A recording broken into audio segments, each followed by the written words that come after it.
வணக்கம் உறவுகளே, நாம் கடலில் தொழில் முடிஞ்சு கரைக்கு ஓடி வந்துட்டுருக்கோம். பாருங்கள் உறவுகளே, அருமையான அமைதியாக கடலில் இருந்துகிட்ருக்கு. நல்ல அமைதியாக தான் இருக்குது. ஓடி வந்துட்டுருக்கோம். அதிகமாக காற்றும் காரியங்கள் இல்லாதனால கடல் ரொம்ப அமைதியாக சாந்தமாக இருக்குது. ஓடி வந்துட்டுருக்கோம். நம்ம பக்கத்துலேயே ஒரு கப்பலும் ஓடி வந்துட்டுருக்கு. பாருங்கள், ரொம்ப பெரிய கப்பல் தான், சரக்கு கப்பல் தான் ஓடி வந்துட்டுருக்கு. கொஞ்சம் ஜூம் பண்ணி பார்க்கலாம். பாருங்க ரோலை, நம்ம ஆப்போசிட் சைடு ஓடி போயிட்டுருக்காங்க அவங்க.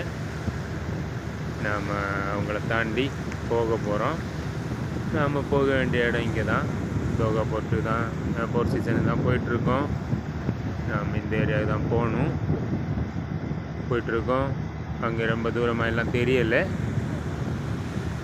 நம்ம மறுபடி கப்பல் அப்புறமா நம்ம சின்ன போட்டை வேறு கட்டி இழுத்துட்டு வந்துட்டுருக்கோம். ரொம்ப தூரமாக இனி ஒரு சின்ன அந்த கப்பலை முட்டக்கூடிய அந்த முட்டி டக் போட் அதுவும் ஓடி வந்துட்டுருக்கு. பக்கத்துலேயே நம்ம கட்டி இழுத்துட்டு வர சின்ன போட்டும் இருக்குது. அப்புறமா கரையெல்லாம் ரொம்ப தூரமாக இருக்கனால தெரிய மாட்டேங்குது. பாருங்க, போயா ரூட்டு போயா எல்லாம் பக்கத்தில் ஓடி தான் ஓடி போயிட்டுருக்கோம். ஓகே உறவுகளே, இணைந்திருங்கள். நம்மளோட காணொலியெல்லாம் பிடிச்ச உறவுகள் கமெண்ட் பண்ணுங்கள், ஷேர் பண்ணுங்கள், சப்ஸ்கிரைப் பண்ண சொல்லுங்கள் உறவுகளுக்கு. ஓகே உறவுகளே, பாய்.